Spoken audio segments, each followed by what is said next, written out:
ভাই একটা কথা কি ভাই,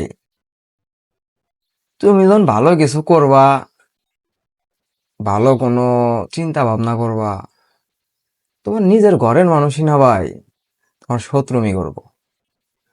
আর যখন ভাই নিজের ঘরের মানুষ ভাই শত্রু পক্ষের দালাল হয়ে জায়গা, তখন ভাই ওই জায়গা থেকে ভাই নিজের বড় করা বহু কষ্টের।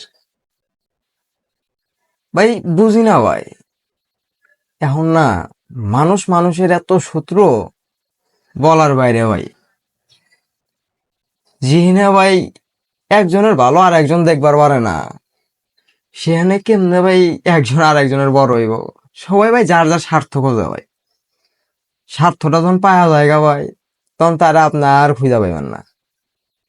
যে দেখবেন আপনার পিছে পিছে ঘুরতো সবসময়, হ্যাঁ স্বার্থ হয়ে গেলে হেও কন দিয়ে পালাইবো, তখন দেখবেন আপনার খুঁজে পাইবেন না।